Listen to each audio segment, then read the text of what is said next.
대구 경북 지역의 소식을 모아 전해드리는 마카다 뉴스 시간입니다. 고령 운전자 교통사고 하루가 멀다 하고 언론을 통해서 접할 수가 있습니다. 실제로 매년 교통사고가 늘고 있는데요. 지난해에는 4만 5천여 건으로 역대 최고치를 기록했다고 합니다. 네, 특히 교통사고 사망자 3명 중 1명은 65세 이상 고령 운전자로 인한 걸로 나타나서 더 무겁게 인식되고 있는데요. 오늘 마카다 뉴스에서 전문가분과 함께 이야기 나눠보겠습니다. 어서 오세요. 안녕하십니까? 네, 안녕하십니까. 계명대학교 교통공학과 교수 홍정렬입니다. 만나서 반갑습니다. 네, 나와주셔서 감사드립니다. 저희가 본격적으로 얘기를 나누기 전에 일단 고령 운전자에 대한 개념부터 좀 짚고 넘어가야 될 것 같아요. 네. 우리가 보통 고령 운전자라고 하면 만 65세 이상의 운전자를 지칭을 합니다. 실제로 이 기준은 이제 교통 안전 통계나 아니면은 어떤 여러 가지 정책을 할 때 사용하는 기준인데요. 단지 그 65세가 넘었다고 해가지고 곧바로 운전이 위험하거나 아니면 운전을 해서는 안 된다라고 하는 기준은 아니고요. 네. 사람마다 이제 건강 상태도 다르고 또 운전 능력이 다르기 때문에 실제로 이 고령 운전자에 대한 기준은 우리가 어떤 그 운전자의 운전을 제한하기 위한 기준이 아니라 실제 그 도로를 좀 더 안전하게 세심하게 확인을 하기 위해서 사용되는 기준이라고 보시면 되겠습니다. 네. 네, 나이가 들면서 찾아오는 신체적인 변화는 저희도 그렇고요. 누구에게나 찾아올 수 있는 거기 때문에 고령 운전자에 대한 이해가 더 필요할 것 같은데요. 고령 운전자 사고가 늘고 있다고요. 그 네. 수치로도 한번 짚어볼까요? 네, 우리나라 전체 교통사고는 감소하고 있는 추세거든요. 근데 반면에 고령자 고령 운전자 사고 같은 경우에는 지금 증가하고 있는 추세입니다. 예를 들어서 2025년도만 하더라도 약 4만 6천 건의 고령자 운전 사고가 있었습니다. 네. 전년보다 약 7%가량 지금 증가한 것으로 나타나는데요. 대구, 경북 지역도 고령 운전자 사고 비율이 매년 증가를 해서 작년인 2025년도에는 경북이 29%, 또 대구가 24% 증가했음을 알 수가 있습니다. 네. 보통 하루로 나누면 고령 운전자 사고가 100건 정도 나는 거라고 저희가 이제 환산을 할 수가 있거든요. 그래서 네네. 굉장히 많은데 그렇다면 고령 운전자들이 갑자기 위험해졌느냐? 사실 그거는 아닙니다. 네. 아시다시피 우리 사회가 초고령화 사회에 진입을 했습니다. 네. 그러다 보니까 고령 인구수도 많아지고 또 고령 운전자 면허 수가 많아지기 때문에 실질적으로 이제 도로상에 노출되는 고령 운전자가 많기 때문에 사고 역시 통계가 높게 나타난다고 볼 수가 있습니다. 그렇습니다. 고령 운전자 사고는 이제 고령화 사회로 진입하면서 어쩔 수 없이 생겨나는 그런 필연적인 사회 현상인데요.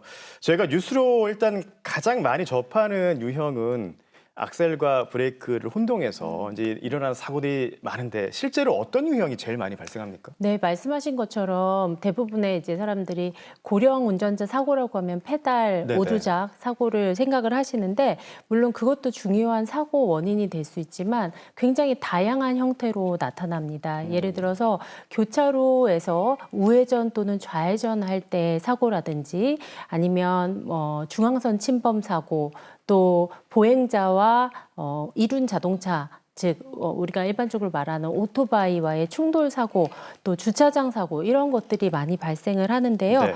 여기에 공통점이 있습니다. 어떤 공통점이냐면 실제로 운전자분들이요 굉장히 짧은 시간 동안에 위험을 회피해야 되는 그런 상황이 있을 때 그것을 하지 못해서 발생하는 사고들이 많다는 점입니다. 네. 예를 들어서 교차로 같은 데서는 맞은편에 있는 차량도 봐야 되고 또 옆에 있는 오토바이나 자전거도 봐야 되고요. 또 횡단보도를 건너는 보행자도 함께 관찰을 해야 됩니다. 그렇기 때문에 굉장히 이런 복잡한 도심지에서는 이제 속도가 낮더라도 사실 조금만 부주의하거나 이러한 어떤 행동의 반응 속도가 좀 낮을 경우에는 작은 실수도 사고로 이어질 수가 있습니다. 네. 네, 운전이라는 게 정말 짧은 시간 많은 것들을 살펴야 하고 또 빠른 판단과 행동이 중요하기 때문에 고령 운전자분들이 더 어려움을 겪으시는 게 아닌가 싶은데요. 네. 고령 운전자분들의 특성이라고 하면 또 어떤 것들이 있을까요? 네, 고령 운전자분들이 이제 운전을 못 하시는 분들은 아닙니다. 왜냐하면 젊은 운전자분들보다 경력이나 경험이 굉장히 많으시거든요.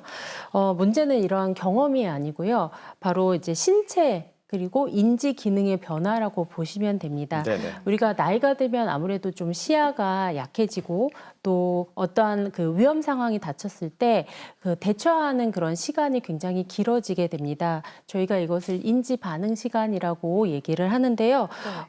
만약에 위험을 보고 브레이크를 밟기까지 우리가 보고 판단하고 실제로 신체 조작에 의해서 차량을 이제 제어를 해야 되는데 그런 것들이 젊은 운전자보다 길어진다는 문제가 있습니다. 네. 예. 이게 뭐 무조건 나이가 많다고 해서 위험합니다라는 게 아니고 나도 모르는 사이에 이제 변할 수 있기 때문에 변화가 찾아올 수 있기 때문에 조금만 더 조심해 주십시오라는 그런 말씀을 드리고 싶습니다. 혹시 교수님 대구에서 운전을 할 때 이 구간은 고령 운전자에게 조금 더 위험한 구간이니까 조심하십시오. 이런 구간도 혹시 있을까요? 네, 사실 이제 특정 도로 한 군데를 딱 집어서 여기가 위험하다고 단정하기는 좀 어렵기는 한데요. 네. 사실 이제 교통사고는 어떤 도로 구조의 그런 문제뿐만이 아니라 굉장히 다양한 원인들이 이제 연결이 돼서 발생을 하고 있습니다. 그래서 대구 같은 경우에 고령 운전자들한테 좀 위험한 도로 구간이다라고 하면은 대체로 유형이 비슷한데요. 네. 예를 들어서 서문시장, 칠성시장과 같이 시장 주변. 네. 보행자와 이제 차량들이 막 혼재돼서 복잡하게 이제 운영되는 그런 구간. 그 다음에 어르신들이 이제 많이 찾는 대형 병원 주변이라든지 네. 아니면 복지시설 인근 이런 곳들이 굉장히 위험하고요. 가장 이제 위험성이 높은 부분이 바로 생활도로입니다. 왜냐하면 생활도로 같은 경우에는 오토바이, 킥보드 그리고 보행자들이 이렇게 혼재된 상황에서 이제 교통류가 이렇게 발생이 되기 그렇죠. 때문에 사고의 위험이 굉장히 높습니다. 그래서 앞에서 말씀드렸던 것처럼 사실 이러한 보행자라든지 킥보드와 같은 경우에는 급작스럽게 나타나는 경우가 많거든요. 네. 근데 고령 운전자분들은 그런 상황이 발생을 했을 때 이제 반응 속도가 느려질 수 있기 때문에 좀 더 위험한 도로 구간이라고 할 수가 있겠습니다. 저는 오히려 뭐 범원애거리나 신천대로처럼 좀 크고 교통량도 많은 네. 곳이 위험하지 않을까 싶었는데요. 듣고 보니까 좀 우리가 자주 이용하는 생활도로에서 더 조심을 해야겠다는 생각이 듭니다. 네. 그러면 이런 구간들을 조금 더 집중적으로 관리해야 하는 거 아닌가요?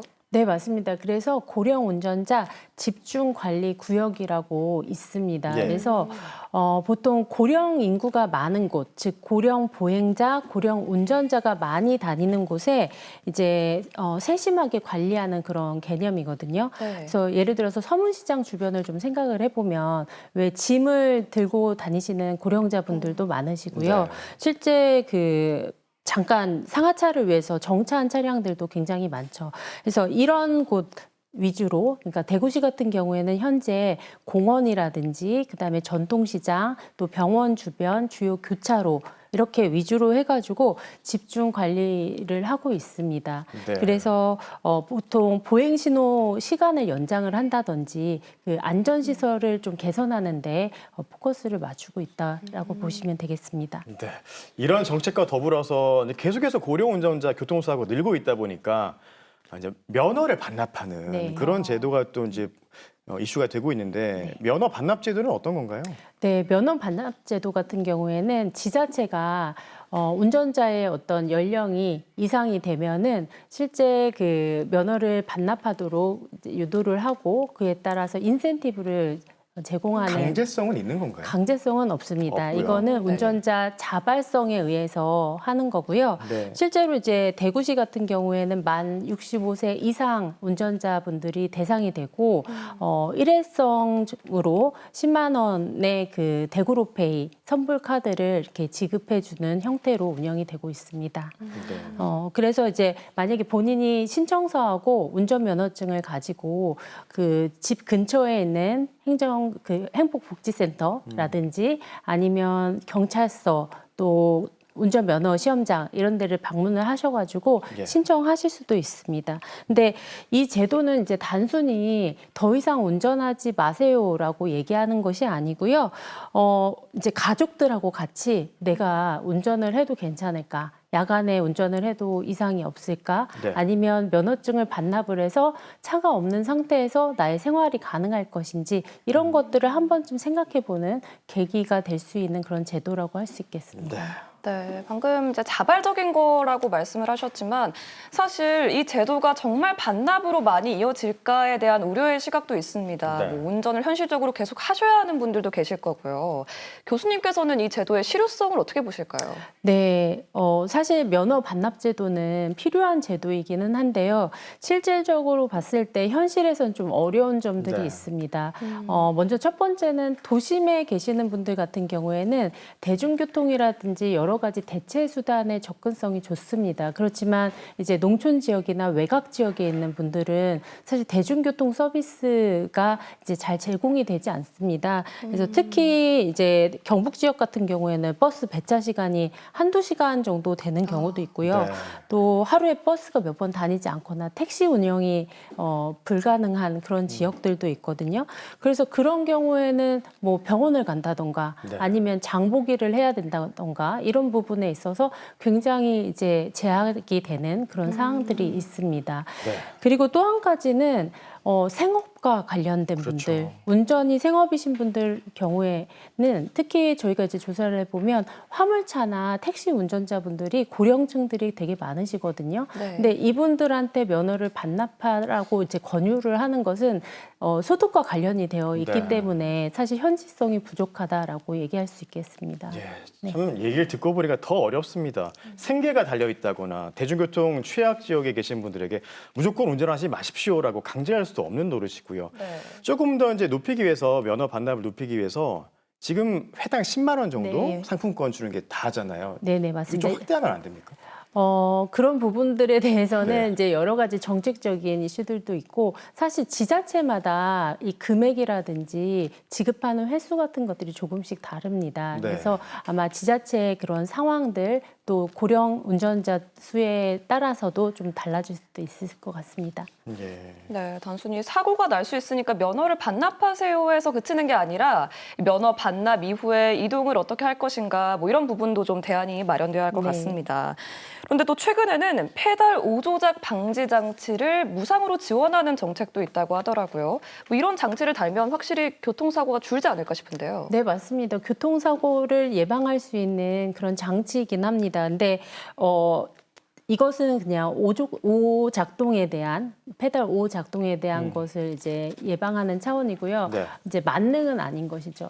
네, 그렇죠. 우선 그 페달 오 작동 방지 장치에 대해서 좀 설명을 드리면 우리가 운전을 할 때 급박한 일이 생겼을 때 긴급 상황이 생겼을 때 급브레이크를 밟아야 되는데 가속 페달을 밟는 경우들이 이제 종종 발생을 합니다. 네. 그때 이 장치를 설치하게 되면 이제 장치 자체가 실제로 정지나 서행하는 차량이 급가속을 하는 것을 이제 비정상적이다라고 판단하면 차량이 앞으로 튀어나가는 것을 이제 막아주게 됩니다.